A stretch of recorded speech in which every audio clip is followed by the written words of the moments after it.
This story features hackers, mobsters pulling off bizarre crimes, and a spy who is both stunning and shrouded in mystery. Pulvi, the protagonist, was deeply in love with his childhood best friend. He was genuinely ready to do absolutely anything for her. And when he finally worked up the nerve to confess his feelings, she bolted away, completely flustered. After that, she spent an entire weekend ignoring his messages. Minato assumed he had upset her, and since he happened to be a hacker, he decided to track her GPS location. That's how he ended up in an alley where she was lying unconscious. The scene was horrifying, and he had no clue what had taken place. Now he is determined to uncover the truth behind what happened to the girl he loves and hunt down those responsible one by one. Just to warn you up front, this story is far more layered than your average plot. So if you're sensitive to darker themes, you might want to check out a different video on the channel. If things start feeling too heavy, you can always switch to a recommended video with a lighter storyline. But if you're ready to take on this emotional roller coaster, drop a like and leave a comment. Part 2. The story kicks off with our main character. On his very first day of high school, some girls were about how the principal just wouldn't stop talking during the opening speech. Meanwhile, Minato was standing behind them holding his phone, and with just a slight shake he managed to hack the big screen behind the stage. Suddenly a video appeared showing the principal watching inappropriate content inside his office. Yep, it was basically webcam footage recorded right there in the principal's room. Everyone burst into laughter while others found it downright disgusting. When the principal turned around, he immediately saw what was being projected. They even pointed out that his mouth looked, well, you already know what they meant. Yeah, not his proudest moment. Minami started shouting, clearly grossed out by the whole thing, and the moment she glanced at her best friend, she instantly knew he was behind it. Minato simply told her to keep quiet, and with an annoyed expression she asked how he could even pull something like that off. Later on they were walking home together.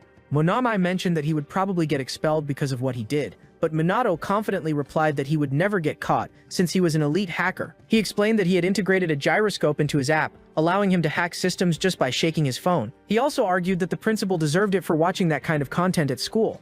Still, she was upset, and he kept trying to calm her down. Then Minami suddenly grabbed his cheeks and started pulling them. She told him that while he was incredibly talented, he should use his skills for good, and she truly believed he could become a real hero someday. Instead, he was wasting his abilities on dumb pranks. What a total waste. The guy turned bright red as she kept tugging on his cheeks. Bro is getting bullied and loving it, so he just said he would think about it. Right after that, she turned around and gave him an adorable smile, saying she'd be happy if he became a superhero. He had known her since they were little kids, and all he wanted was to finally confess his feelings. Later, Minami stopped by his house and started playing with the dog. Minato asked if she remembered that her birthday was coming up in a few days. His mother interrupted, thanking Minami for always coming over to help take care of the dogs. She even laughed, saying Minato was so forgetful that he never remembered to feed them. He was nothing like Minami, who was kind and attentive, and the girl seemed pleased hearing that.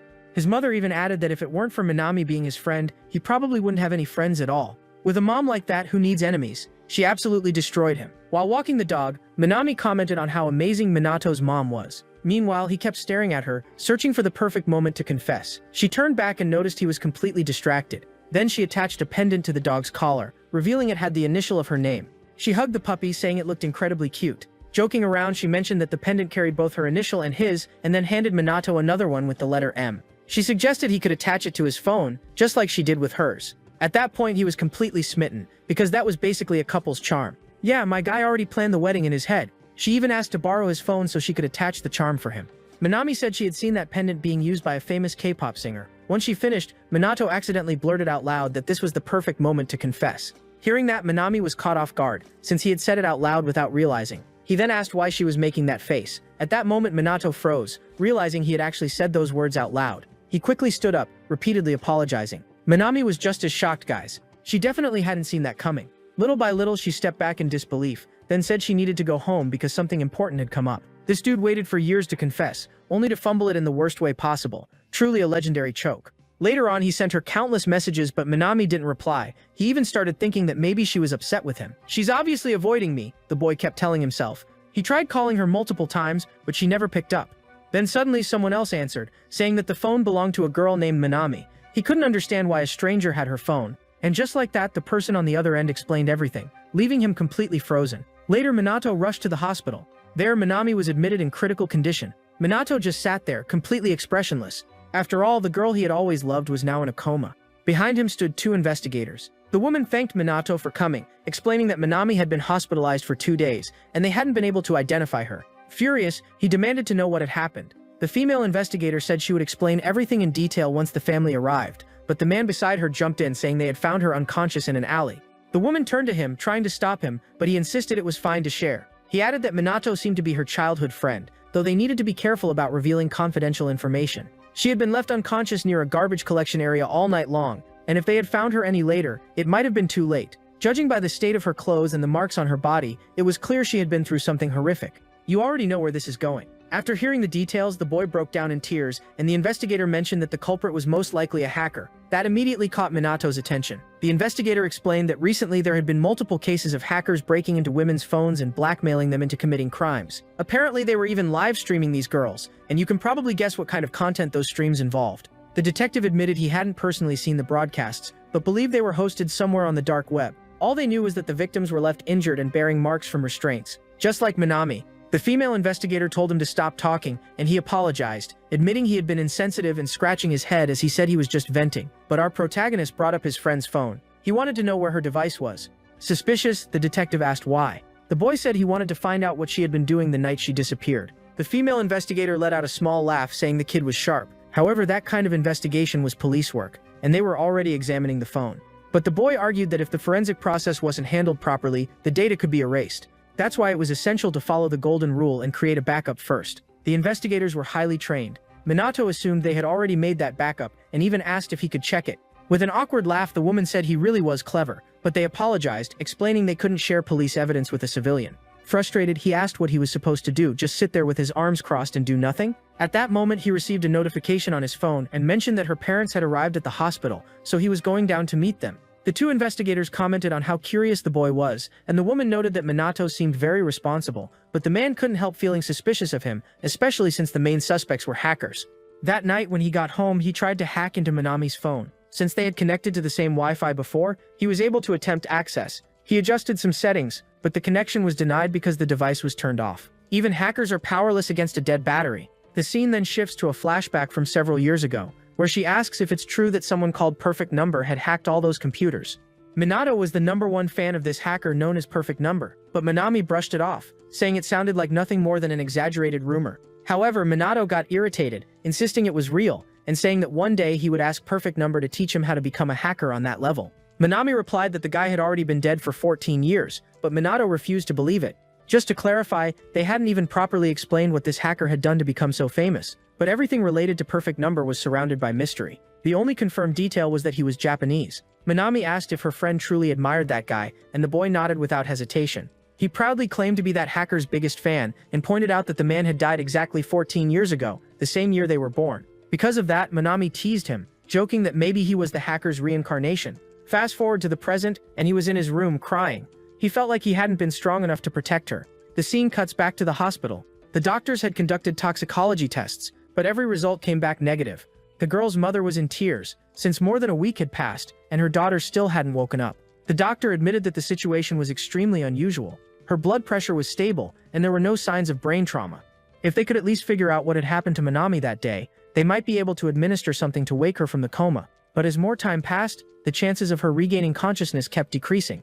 The boy sat beside his friend, desperately begging her to recover. Her birthday had already gone by, and he remembered the gift she had given him. Back in the classroom, the students were mocking Minami, calling her a sugar baby. News about what had happened to her had spread, and of course people started making up rumors. Some girls even claimed she had been using illegal substances. That scumbag blonde guy even said she had asked for what happened to her, but at that moment the red-haired girl snapped, asking why that creep was staring at her. The one silently listening to everything was Minato. The blonde jerk added that he knew Minato used to hang around with that troublemaker girl. Then Minato fired back, exposing everything. He revealed that the blonde guy sent inappropriate messages to girls using fake accounts, that the black-haired girl pretended to be a college student to get drunk at bars, and that the redhead secretly met up with their married teacher at motels, and somehow, people like them still had the nerve to badmouth someone they barely knew. Yeah, the hypocrisy is insane. The blonde guy grabbed Minato angrily. What's your problem? Are you admitting you did that? At that moment, the jerk was about to throw a punch and even lunged at him. During break time, Minato went up to the rooftop. He couldn't stop thinking about what had happened to his friend, but then his phone suddenly buzzed. It was Minami's phone. And now, he finally had access to it. That instantly got him fired up. He quickly pulled his laptop out of his bag and started trying to break into her device. He needed to act fast before the police shut it down again. Within moments, he successfully accessed the phone. Since the investigators suspected she had been hacked, he began searching for traces of it. And just like that, he started digging through the data. If Minami had truly been hacked, there had to be some kind of record left behind. So he went even deeper and eventually discovered some suspicious code. On top of that, there was an app installed that she normally never used. That kind of app automatically took photos without the user knowing. Furious, he declared that he had found a lead and would go after those responsible. He connected a device to his laptop. No matter how many IP addresses the culprit used, he was going to track them down. Most likely, the attacker had infected Manami's phone with a virus, forcing her to install that application. Then he accessed the photos that the app had captured. He was shocked, because his suspicions were confirmed. That person had taken numerous pictures of Manami without her knowledge. He hesitated for a moment, nervous about opening them, but he had no choice if he wanted answers. And sure enough, there were countless photos of her in all kinds of situations. Even at night while she was lying in bed using her phone, while brushing her teeth, and even while changing clothes. Those images were most likely what the criminal used to blackmail her. When he saw the content of those photos, his anger only intensified. Then suddenly that same investigator appeared beside him, saying this was exactly how a hacker operates. Our protagonist had walked straight into the trap. The officer was holding Minami's phone inside an evidence bag, and casually remarked that it had been very easy to determine whether Minato was a hacker or not. At that moment, Minato realized he was in serious trouble. The investigator explained that he had come to the school to follow up on a report from the principal about the screen behind the stage being hacked, and the main suspect for that incident was none other than Minato. He then asked directly if the boy was responsible. Without answering a single question, Minato grabbed his laptop and ran. He knew he was completely screwed, and the only thing the investigator did was laugh. Right after that, he immediately made a phone call. He tells his partner that the boy really is a hacker, and even asks for a full background check on him. Meanwhile, Minato was already on the run. He knew that telling the truth about what happened to Minami might help him, but since the officer had discovered he was also a hacker, that only made things worse. He had broken into his friend's phone to search for clues, yet that alone could already be considered a crime. In other words, guys, he was completely cornered. Out of frustration, he punched the wall. He realized there was no point in telling the police what he had found. Right then, his phone started ringing, and when he checked it, it was a remote notification. It was coming from the same hacker who had tampered with Minami's phone.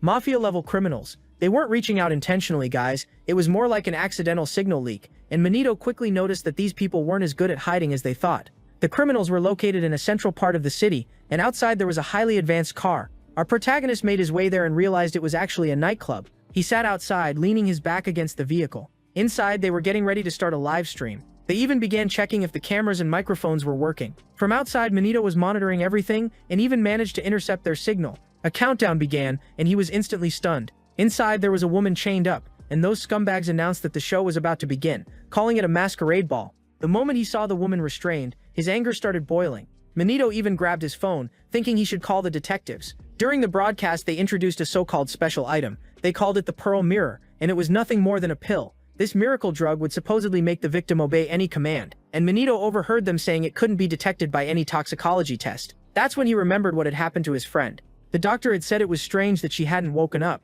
since her brain was fine and no substances were found in her system, so that must have been the pill she had taken. While the guy continued streaming, viewers flooded the chat, and to kick things off, he planned to force her to take the drug. He tried to shove it into her mouth, but she spat it out. Because of that, he slapped her, complaining that the pill was expensive. She begged him to let her go, and joking toward the camera, he said that today's girl seemed pretty feisty, but once she swallowed the pill, she would become a completely different person. So he forced the pill into her mouth and made her drink from a bottle. Even then, she threw up. Still, he celebrated, saying that at least she had swallowed it. Now she would turn into a complete puppet and obey every command they gave. To test it, he asked if she would truly obey him. The girl stood there, frozen without answering. Seeing this, Minato couldn't believe it was real. Through tears, she began saying that her role was to fulfill any request, and he couldn't help imagining his own friend going through the same thing.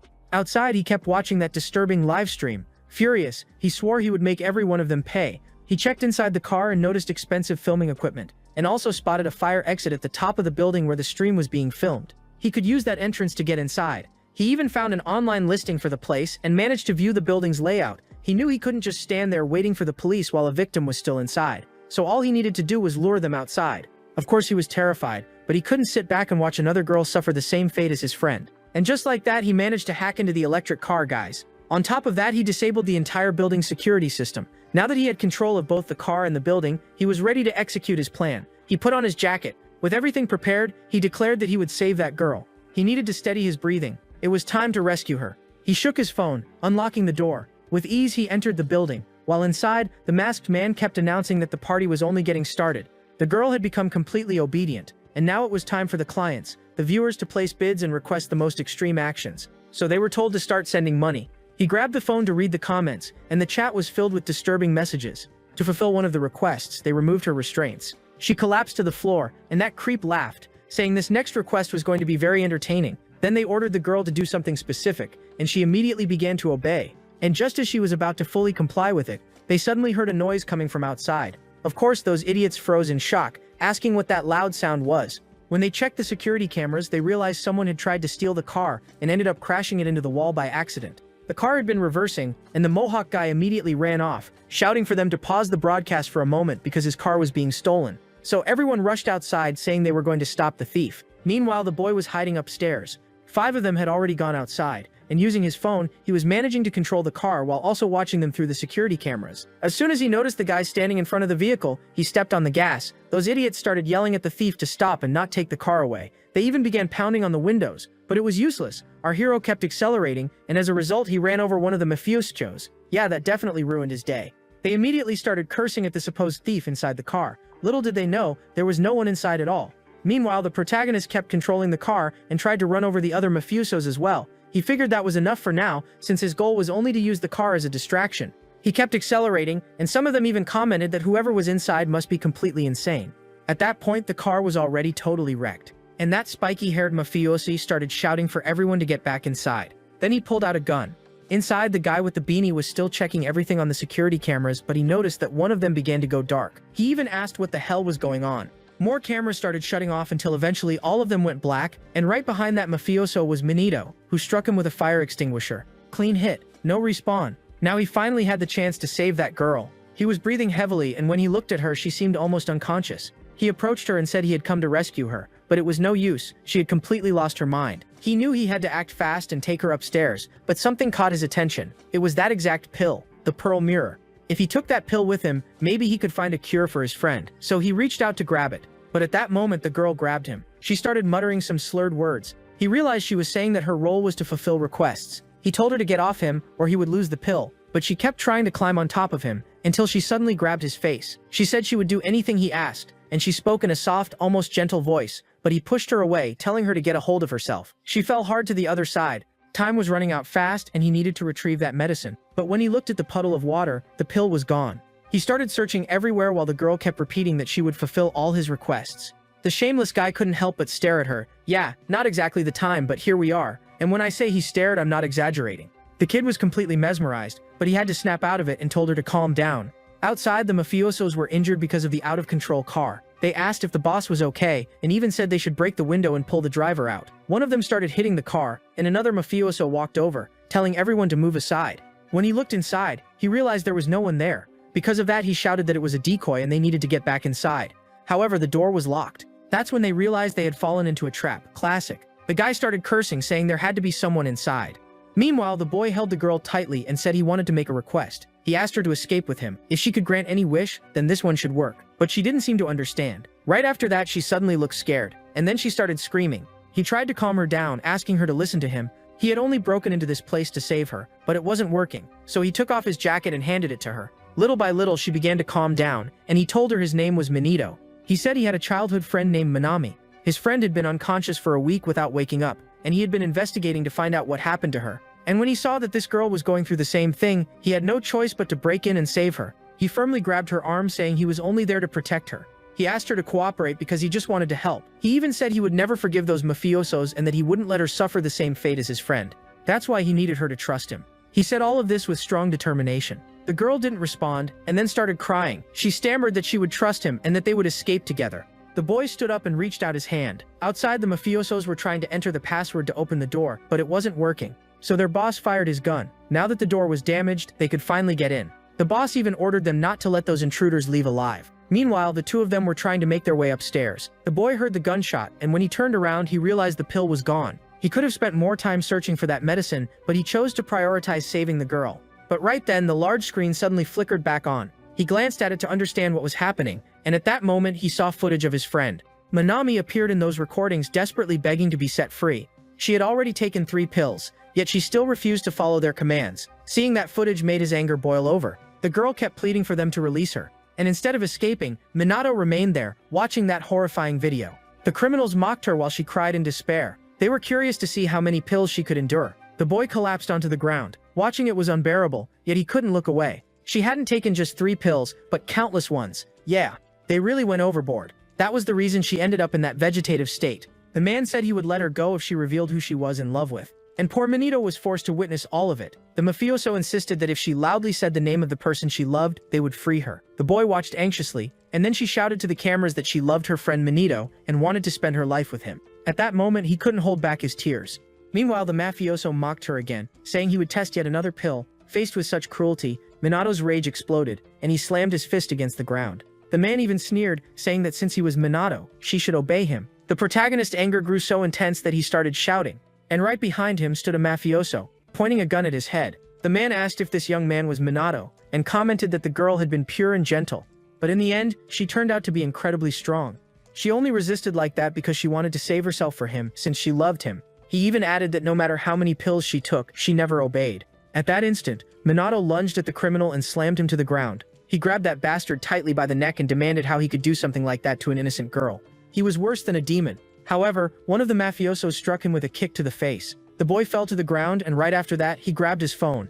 On the big screen in the room, the mafioso's bank account suddenly appeared. The boss asked what that was supposed to be. He quickly realized that his Bitcoin wallet had been hacked. One of the henchmen even questioned why the cryptocurrency numbers were dropping. They were being robbed in real time, and of course Minato was the one behind it. The boss grew furious and demanded to know what the boy was doing. As he approached the screen, he noticed the numbers rapidly decreasing. Naturally, the mafioso started to panic. Meanwhile, in the background, Minato let out a laugh and remarked that these idiots had no sense of security at all. He kept one hand over his face, covering his left eye. He even said it had been ridiculously easy to break into their accounts, which left the bald man fuming. To be honest, you're terrible even as criminals. That was exactly why it had been so simple to steal all their dirty money. He converted every Bitcoin into yen and transferred everything into his own wallet. One of the mafiosos rushed to the computer to confirm and realized the balance had truly dropped to zero. At that point, the boss pointed his gun at the protagonist's head, ordering him to return all the money. If he didn't give it back, he would blow his brains out.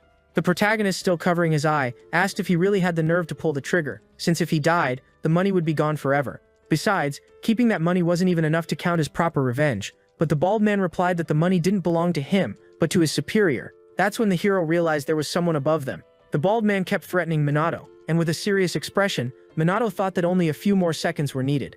The man said that maybe he couldn't shoot the boy because he needed the money back, but there was something else he could do. He would shoot the girl Minato was trying to save, especially since she was wearing his jacket, which made it obvious they were connected. And all the while, Minato still had his hand covering his eye. Looking upward, he realized there were only a few seconds left.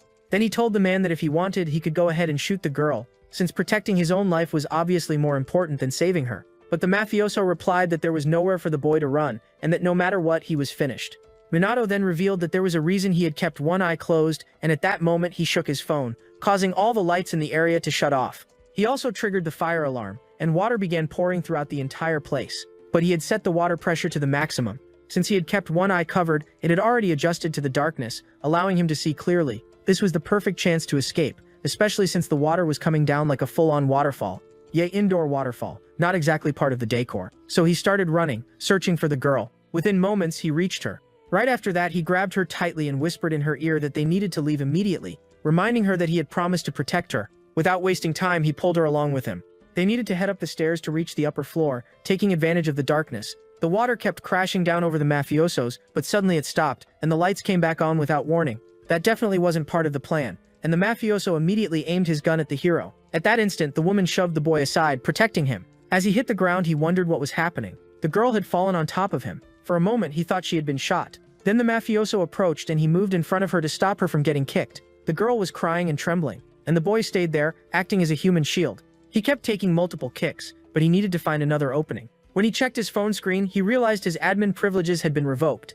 In other words, it was as if another hacker had entered the system and stripped away his control. At that moment, the mafioso removed his jacket, and aiming his weapon, said he would ask one last time for the boy to return the money. The hero replied that he would give it back, as long as the girl was allowed to leave alive. After taking off his jacket, it became visible that he had a tattoo on his chest. The woman stared at that tattoo while breathing heavily, and the moment she saw that symbol, her expression changed instantly, and she declared out loud that she had found them. Right then, she quickly stood up, leaving Minato completely stunned. She placed her hands on the ground and delivered a swift kick straight to that bastard's face. Clean combo, no warning. Even the hero had no idea what was going on anymore. All he saw was the mafioso being sent flying. The henchmen were completely confused, and their boss collapsed with his eyes rolled back. He asked the girl if she was okay. He even told her she needed to get out of there as fast as possible, but she was already putting on her glove, when in that moment she removed the hairpin from her hair, when it turned out to be a weapon.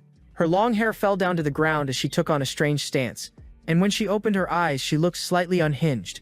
Monato couldn't understand anything anymore. The mafiosos started shouting for them to capture that woman. She gripped the weapon tightly, and when she pressed a button it fired. Monato wondered what kind of weapon that even was. Wasn't that just a simple hairpin? And after pressing another button, she rushed toward the man and struck him. The guy was launched away, and she slid across the water. He realized that this woman was far from normal, and little by little, she took them all down, one by one, and she was making them suffer quite a bit while doing it. On top of that, her skill level was incredibly high. Monator started thinking that this woman was a monster, and even questioned why the pearl mirror hadn't affected her. Not only was she terrifying, but she also had a hidden weapon in her hair. He even remembered the expression she made when she said she had found them. Most likely she had been hunting those mafiosos all along. Meanwhile, she continued eliminating the remaining men, and Monitor just stood there, watching everything unfold. He had believed that she was a victim and had gone through so much trouble to break in just to save her, but now he realized that the only victim there was himself. Your plot twist hit him harder than the kicks. He remained crouched on the ground as the mysterious woman approached him. At that moment she wrapped a wire around his neck and stepped down hard on it, forcing him downward. The boy asked why she was doing this, and she replied that he was annoying, even asking if he really thought that grabbing that medicine would let him save his girlfriend. Monito asked if she knew something, and with an angry expression he demanded that she tell him everything she knew. She kept him pinned to the ground while he questioned her about the pearl mirror, that very drug. She says he really never gives up and just keeps repeating himself like a parrot. With a smile she asks how he can be worried about his girlfriend when she's right there about to kill him. He replies that he doesn't care about his own life. The only thing he wants to know is whether Manami can be cured. The mysterious woman keeps watching him closely. She says the truth is going to leave a bitter taste in his mouth, because in reality, his girlfriend will never recover. There is no known treatment for that kind of drug. Maybe the only person who knows anything is the one who created it, their boss. Monito asks if she knows the leader of those mafiosos, but she tightens the wire even more. She even says it's time for him to die, since she won't be telling him anything else. She wasn't in the habit of killing kids, but he had seen too much, so there was no way she could let him live. But the boy tells her she's forgetting something. There's still someone else, he says to her. When she looks to the side, it's that mafioso, the boss of those henchmen. Then he fires 2 shots. The bullets head straight toward the mysterious woman. However, she lets out a laugh and effortlessly dodges, immediately throwing her weapon at the criminal. Smooth reflexes, blink and you miss it. Her weapon ends up lodged into the barrel of his gun, and when he pulls the trigger, his weapon explodes. She comments that she didn't expect him to wake up so quickly. Our hero still couldn't understand why the girl he was trying to save was now trying to kill him. Even so, the only thing on his mind was finding where the boss of those criminals was to discover a cure for that pearl mirror. Maybe if he could obtain an antidote he could save Manami. The thug starts cursing, saying she isn't even a police officer to be interfering in their business.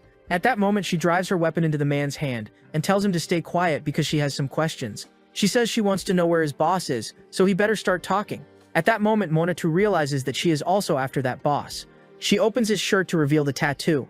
She was hunting people who had those hidden markings. Then she pulls out her phone and takes a picture. Their boss was extremely cautious and no one had ever seen him. Only his executives appeared publicly, and all of them had that same tattoo on their chest. Since he was one of those executives, the girl insists that he must know where the boss is. Our hero was still confused, unable to fully grasp what was going on. He even considers that maybe this boss was the hacker who played that recording right when he was about to leave. He begins connecting the dots, because it made perfect sense that their boss had been watching everything the entire time. The criminal keeps insisting that he knows nothing. The girl smiles again and strikes him. The man screams in pain and she says she'll only ask one more time. Shouting, he claims he doesn't know where the boss is. Then Monito steps in, saying that even if the man did know, he would never reveal it, because the boss was watching him. The man asks how the boy could possibly know that. But Monito had only been guessing. Yet the moment the man reacted like that, it basically confirmed it. Monito was certain they were being monitored by a hacker. He just wasn't sure it was the boss. Fixing her hair, the woman asks what he means by that. And Monito explains that he figured it out because of Manami's recording. Right when they were about to leave the building, that video started playing on the big screen. That meant the boss had been listening to their conversation the whole time, and used the footage just to delay him. And when he shut off the lights, the boss managed to regain control of the building and turned them back on. In such a short time, that boss had even stripped Monito of his admin privileges. In other words, they were dealing with a top-tier hacker. Yeah, final boss energy. Right now, that boss was probably sitting comfortably at home, controlling everything and watching through the cameras. Monito even threatens that he will definitely find him. The mafioso starts yelling at the boy, telling him not to mess with that boss because he was a big shot. And at that moment, he suddenly collapses and dies. Minato knew this had to be the boss's doing, especially since the guy had been hit by a powerful shock. He even wonders if the man had some kind of implant controlled by the hacker boss. The girl checks the criminal's pulse and confirms that he is dead. At that moment, a bright light shines, and a child appears on the screen, introducing himself formally as the creator of the Pearl Mirror, stating that his name is Perfect Number, the same name as the legendary hacker our hero admired. But when he sees that kid calling himself Perfect Number, he says that's impossible. The scene shifts into a flashback where he was talking with Minami about this perfect number. He explains that this hacker once infiltrated a criminal organization, stole all their money, and distributed it to the poor. Her best friend was irritated, completely fed up with him constantly telling those stories. After knocking her head against his, he dropped to the floor, and she kept scolding him, telling him to stop making things up. She also pointed out that he was getting so obsessed it was starting to look like some kind of religious devotion. But to him, Perfect Number was real, almost like a god. She went on about how weird he was and insisted he should stop treating that guy like some divine being. But the protagonist argued back, saying that maybe the fans of Perfect Number really were like a religion, and he even admitted he wanted to become a hacker, a true hero just like him. Minami, however, countered that hackers were nothing more than thieves. The boy disagreed. Whenever he tried to act like a hacker, he would always ask himself what Perfect Number would do. Back in the present, he found himself face to face with the one claiming to be Perfect Number. But the protagonist snapped at the kid, telling him not to mess around with him. No way that brat was the real Perfect Number. He even pointed out that Perfect Number had disappeared 17 years ago and was definitely no longer a child. The girl stayed silent, while the boy remarked that Minato seemed to know quite a lot about this hacker. Then the so-called Perfect Number began altering his appearance, asking if looking like an older man made him seem more believable. Right after that, he kept shifting into different people one after another, casually stating that his appearance didn't matter since he could become anyone in the world. Honestly, shape-shifting like it's a character customization screen. According to him though, the form he liked most was that of a child, simply because he found it cute. Minato insisted there was no way this guy could be the real Perfect Number. Meanwhile, the mysterious woman commented that this hacker was quite intriguing. Perfect Number then called the protagonist by his full name and even said he wanted the boy to work for him. He offered to turn Minato into one of his executive agents and even give him the secret formula of the Pearl Mirror. Hearing that, Minato became furious and declared he would never join him. There's no way I'm working with the guy who put Minami through all that. He also pointed out that many hackers had already claimed to be Perfect Number before. No matter what name this guy used, he would still be inferior to the real Perfect Number. Because of that, Minato swore he would expose him. The boy laughed and immediately began locking all the doors, sealing the entire building. They looked around in shock, realizing there was no escape anymore. The boy rushed over and started trying to open the door. Meanwhile, the black-haired girl laughed, commenting that this trap actually seemed kind of fun. Yeah, she's definitely built different. Over the loudspeaker, the boy kept taunting the protagonist, announcing that in 5 minutes the entire building would explode. He told Minato to quickly decide whether he would work for him or not. As the countdown began ticking down, the woman questioned why he was even showing the timer, wondering if it was just to make them panic more. Still, she decided to find a way out and delivered a powerful kick to the door. She left a visible dent in the metal, but it still didn't open. Minato had already pulled out his laptop and started typing rapidly, telling the black-haired woman not to interfere. The only way to open that shutter was through the electrical system. She asked what he had just called her, and he casually repeated that he had called her black-haired woman. Curious, she asked what he was doing, and he simply replied that 5 minutes was enough time for him to unlock the door. He needed to regain his administrator access. What does that even mean? She asked, and he explained that an administrator has access to all the main system settings. There were also guests and regular users. A guest was like a traveler just passing through. Users were like devoted followers who would do anything to obey a doctrine. Then there were admins who were like high priests teaching the rules of a god. And finally, there was the master administrator, who was essentially the god itself. In hacker terms, the system worked just like a religion. If he regained master administrator access, he could control every door in the building. He would prove that this so-called Perfect Number was a fraud. Over the loudspeaker, the boy continued mocking them, saying this was all just a test. If they managed to escape, he would allow them to live. It was a trial to see if the protagonist had enough talent to work alongside him. Like I'd ever want to be on your side, you pathetic imposter. According to Minato, he was the best hacker out there, so opening those doors would be easy. After all, management systems always had multiple security vulnerabilities, but the boy on the speaker claimed he had complete control over every single one of them. And the only thing the protagonist replied was, "We'll see whether you really have control or not." Just like that, he obtained master administrator access, and the boy was visibly surprised. The symbol changed from an S to a hashtag, with the hashtag representing maximum privileges, while the S indicated a regular user. So basically what he needed was hashtag level access, since that would grant him complete control over the building. In other words, it was like holding the mark of a god. The girl kept her eyes on the door, waiting to see if it would open, and sure enough, it slowly began to slide open. The boy was stunned, saying Minato had obtained access in less than a minute.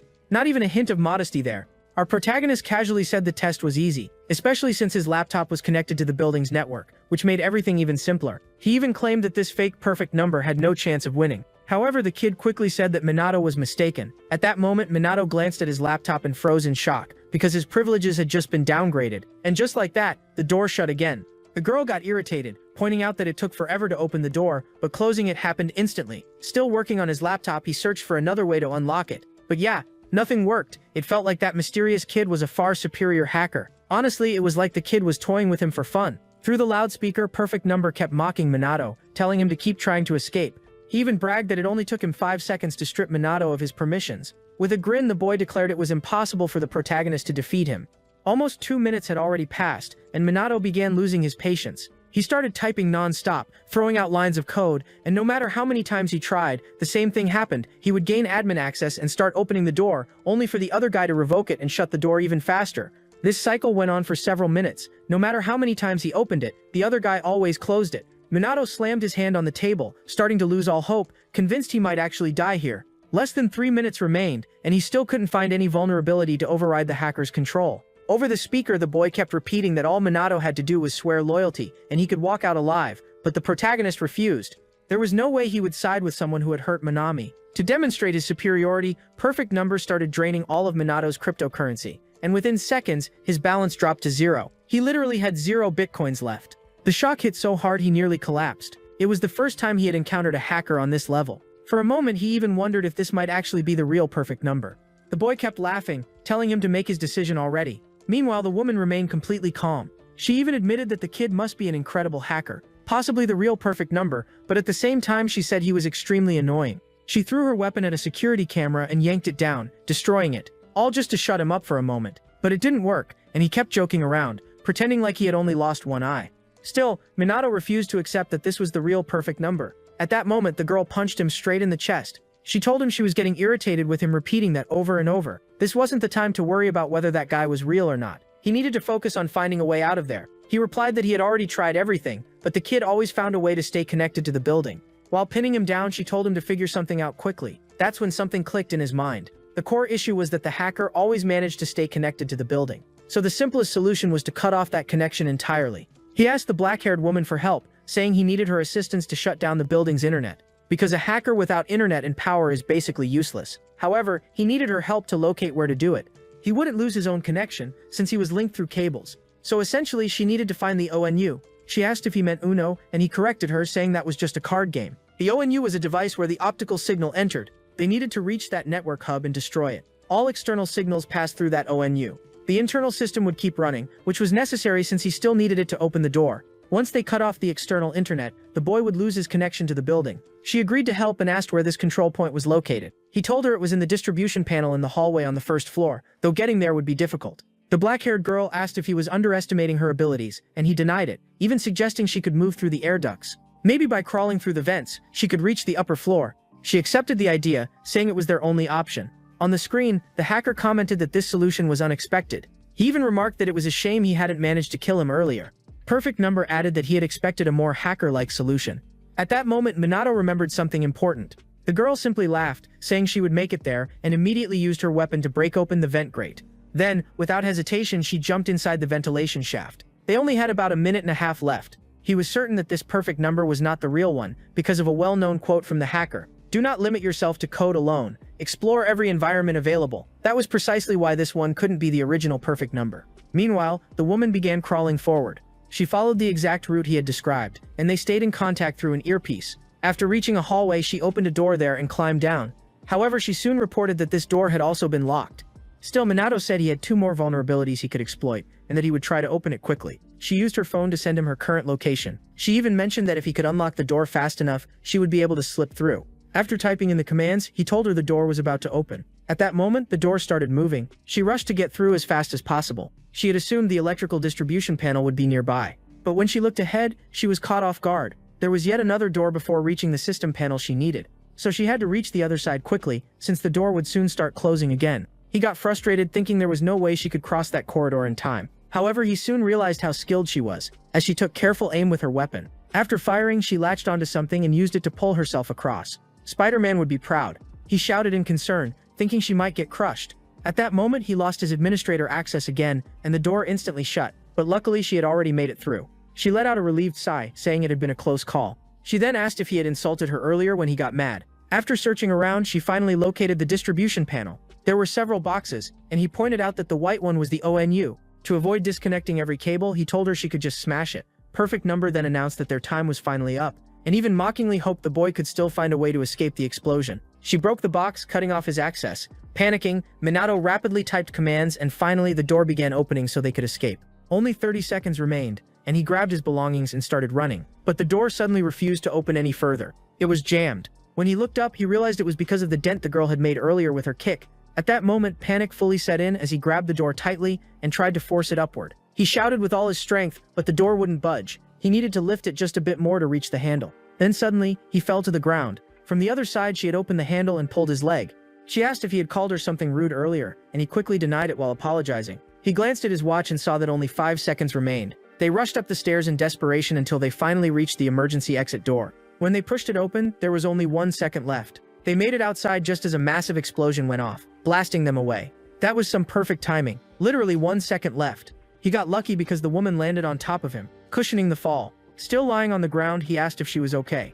It was clear the explosion had been enormous. The scene then shifts to a nearby location shortly afterward. Sometime later, they were outside. People were passing by as if nothing had happened. The boy was drinking from a bottle of water, saying he never imagined that simply hearing the sounds of the city could feel so comforting. The girl wanted to ask him a few questions, and what she was most curious about was why he had gone in there alone. Normally, people would call the police, so she wanted to know why he had risked his life just to save her. He said he had been watching the broadcast and couldn't just sit still. He wasn't going to let someone else go through what Minami had endured. The girl said she didn't know whether his decision had been right or wrong, but thanks to Minato, she had managed to see the mastermind's face. Even if it wasn't his real appearance, it was still a major clue. She added that if the police had shown up, the mastermind, the hacker, would never have revealed his face. The protagonist felt a bit down because he hadn't managed to recover the medicine. He wanted to know its ingredients so he could save his friend. Then the girl pulled out a hidden stash and showed him a small bag containing 2 pills. He asked how she had managed to hide them, and she explained that it was when she pretended to be drugged. He asked her to hand over the pills, however she said she already knew what they were made of. They were basically composed of wheat flour, though he didn't believe that. He argued that there had to be other chemical components causing those effects. She agreed that there probably were. However, this substance was far from harmless. Even if it was made from wheat flour, there had to be some unidentified compound mixed in. This drug was extremely potent and worked almost like a brainwashing agent. That's why the only way to figure out how to return his girlfriend to normal was to track down perfect number. She ended up in that comatose state because she had taken several of those pills. Normally, a person only needs to take a single pill to turn into a complete zombie. He asks what exactly she is, and she replies that she is a proxy agent. In simple terms, she was basically a secret operative. He stared at her with a very serious expression. Then he questioned why she had saved his life, and with a cute look, she said she saved him simply because she felt like it. Right after that, she started laughing, saying he was way too pure-hearted. At that point, our boy was completely lost. She was a proxy agent. Basically, she was a covert assassin hired to eliminate targets, and since he wasn't on her list, she decided to let him live. Even so, Minato suggested that they could become allies, especially since both of them were trying to reach this perfect number. The Japanese police would move far too slowly to track that guy down, so by working together they could reach that mafia boss much faster, and that was the only way to save Minami. He asked the black-haired girl to act as his hands and feet, while he would serve as the brain. He would use all his hacking skills to support her. The girl found that proposal quite interesting. She even threatened to throw him off the bridge, asking if he would actually be useful. To test whether he could be trusted, she asked what he would do if it turned out that was the real perfect number. Because she wanted to know if he could really eliminate that man, considering he had been treating him like a god. What will you do when you find out that he is the real perfect number? He understood exactly what she meant. Then he answered without hesitation that he would definitely take him down. I'll personally send that bastard straight to hell. And just like that, she tossed him back onto the bridge. However, she had one condition. They had to treat that man as if he truly were the real perfect number. Only then would they be able to uncover his true identity. The protagonist asked for the black-haired girl's name, and she told him he could call her whatever he wanted since names didn't matter to her. Still, she eventually revealed that her name was Ayla Kurosaki. Yeah, that name hits like a main character reveal. He even said he could feel fate bringing the two of them together to hunt down that criminal. He added that he wanted to make one thing clear, since their partnership was perfect. His main objective was to find this perfect number and uncover the cure, so he formally introduced himself to her, stating his full name. He had been tracking that maniac in order to find a way to save his friend. Early the next day, an investigation team arrived at the site of the explosion. The same investigators handling Minami's case were also present. The team was finishing up clearing debris and removing bodies. One investigator asked if there were any nearby security cameras, and a woman replied that there was one at a convenience store near the main road. So they called over 2 recruits and instructed them to check those cameras. The rookies commented that Kasai, that investigator, was extremely strict. On top of that, he had sharp instincts and a perfect arrest record in every case he handled. The rookies even said they hoped to become like him in the future. At that moment, they headed to a shop near the station. They reviewed footage from around 10 at night near the explosion site. They spent quite a while analyzing the recordings. Kasai casually remarked that the woman on camera 4 was very attractive, and his partner immediately told him to stop acting shameless. But he kept insisting the woman was beautiful, and even asked for a zoom. His partner got annoyed, asking if he was even taking the job seriously. However, he called her over to take a closer look at the footage. He said there was something interesting she needed to see. When she checked it, she was shocked. The people caught on camera near the scene were none other than the protagonist and that woman. She immediately questioned why Minato had been near the explosion site and whether he was involved. Kasai, casually eating instant noodles, commented that the boy seemed very suspicious. The next day, the scene shifts to the school. They questioned Minato, asking what he had been doing with that woman near the exploded building. The protagonist looked uneasy, with a bandage on his face. He hadn't expected to be caught on security cameras. He wondered if he should cooperate with the investigators and tell them everything he had discovered, but that might only make things worse. He also knew that this investigator wouldn't be easy to shake off, so he simply made up an excuse, saying he had been trying to flirt with girls, since that area was full of clubs where it was easy to meet women. The investigator laughed, but the protagonist questioned why they were digging into his personal life. The investigator then explained that there had been an explosion near where Minato was, and someone had died. As he stood up, Minato asked if he could return to class. The woman said they weren't done questioning him yet, but the man allowed the boy to leave. Minato states that he has absolutely no connection to the explosion, nor to the people who lost their lives. Naturally, that immediately caught the investigator's attention. He simply forced a smile and told the boy he was free to go. The female officer questioned her partner, asking why they didn't finish the interrogation. Kasai then pointed out that no details about how many victims there were had been released. Even so, Minato had clearly said he wasn't involved with the people who died, and he said it using the plural form. The investigator quickly realized her partner had set a trap, and the protagonist walked right into it. In other words, the investigator concluded that the boy knew exactly what had happened in that building. Meanwhile, Minato sat in class with his head lowered. He was seriously terrified of getting caught, since he knew he was dealing with extremely dangerous people. Not only was he in trouble with those hackers, but now the police were also on his back. And on top of that, the black-haired woman was incredibly mysterious. Yes, Enghidalcabrono really picked hard mode. On top of everything, he still needed to save Minami. And at that moment, the teacher entered and told everyone to take their seats. He asked for everyone's attention and announced that from now on, they would have a new substitute teacher assisting with some tasks. She would act as a teaching assistant for the class. Minato grew curious and lifted his head to see who it was. The girl introduced herself, saying it was a pleasure to meet them and that she would be spending the next 2 weeks with the class. It was none other than Ala Kurosaki, the black-haired woman. The moment Minato realized she was in his classroom, he was completely shocked. He accidentally tangled his foot in his desk. As a result, he crashed straight onto the floor. He even shouted loudly, asking what she was doing there. Meanwhile, she calmly said she hoped to get along with everyone. Honestly, there are moments when this girl gives off serious chills. She's seriously strange. During physical education class, the boys shamelessly talked about how they couldn't wait to see the teacher in a bikini. Some even said they wished they could wrap themselves in her long hair. Yet these guys need help. Meanwhile, Minato just stood there thinking they were complete idiots.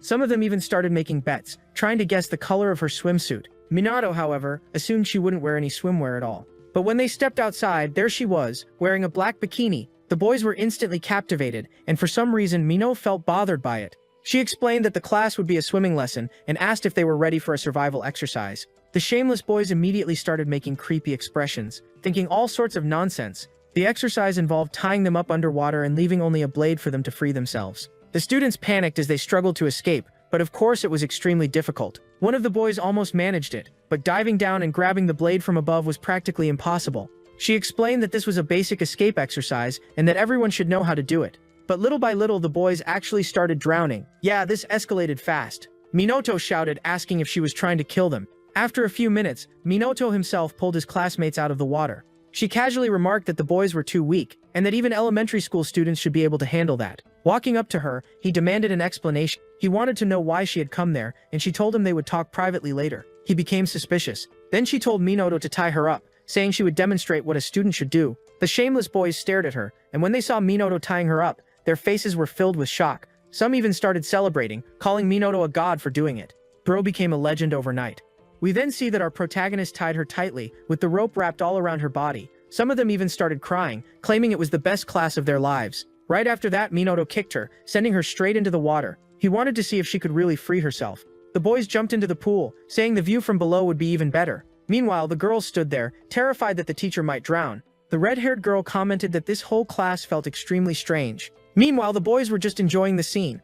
Ayla Kurosaki swam down to the bottom of the pool, and upon reaching it, she flipped gracefully. She grabbed the knife and quickly cut through all the ropes. The boys were shocked, realizing she was incredibly skilled. As they witnessed what they called a divine sight, they watched her swim back up to the surface. They climbed out of the pool, cheering loudly. She asked if they had learned anything, reminding them that she had demonstrated the technique herself. The boys noticed that her body was covered in rope marks and began praising her, saying she was amazing. Meanwhile, the girls looked completely unimpressed. Meanwhile, the investigators were standing outside the gym, watching everything unfold. One of them even questioned what that woman was doing at the school, acting as a teacher. That woman was Ayla Kurosaki, and she was 23 years old. The investigator also remarked that Mino was one hell of a liar. Later on, Mino went up to the school rooftop, looking for answers from Ayla Kurosaki. He wanted to understand how she managed to get a job there as a teacher, and she casually replied that she had plenty of connections. Alright, you already explained how you pulled it off. Now I want to know why. Why did you decide to sneak into the school as my teacher? He even admitted that he was already in deep trouble since the police were watching him, and things would only get worse if they found out she was also working there. However, she suddenly struck him, slamming the boy hard onto the ground. The hit was no joke. She told him that dealing with problems like that was his responsibility, since he was the brains of their partnership.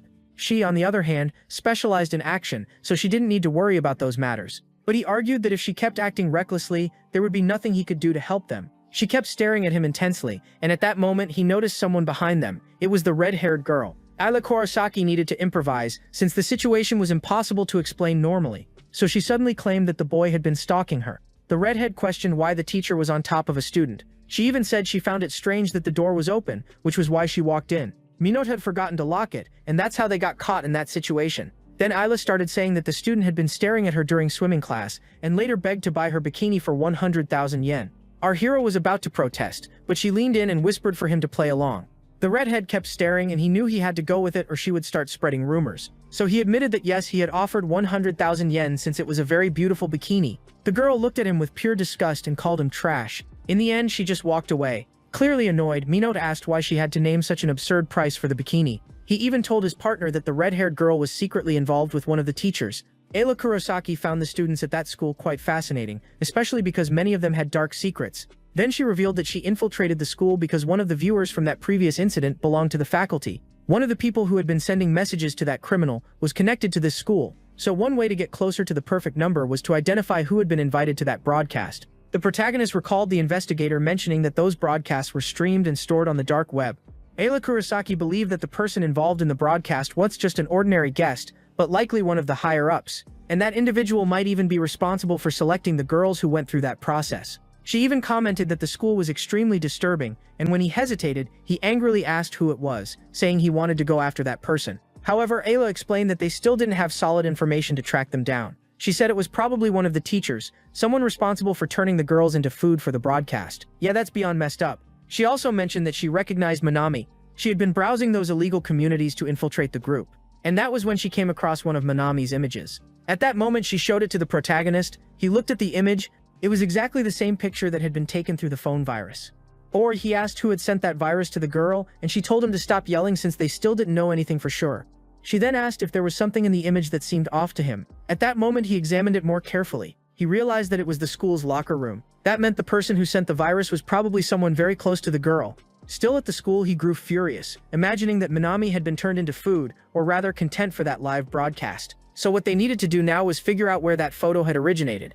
Ayla Kurosaki explained that there was a community called Sleeping Forest. It was a group used to share religious material, and it was managed by one of the teachers. He asked if that meant it was part of some kind of twisted cult. Meanwhile, the scene shifts to one of the teacher's rooms. He was lying on the lap of that red-haired girl. Yeah, this guy is already suspicious. She asked if he was taking pictures of her, since she didn't allow that, but he told her to relax because she wasn't visible in the photo. We then see that he was sending a picture to someone, and that person asked about her age, and that basically confirms he's the creep involved with that disturbing religion. And with that, we reach the end of the first part of this video. If you enjoyed it, drop the keyword hacker protagonist in the comments. The more comments you leave, the faster I'll bring you the continuation. I'm setting a goal for you all to hit. The last video we uploaded reached its target really quickly, so I'm already starting production on part 2 for you. I'll leave 2 recommended videos from the channel that I'm sure you'll enjoy. So I'll see you over there, and that's it for now. Thanks, and see you next time, everyone.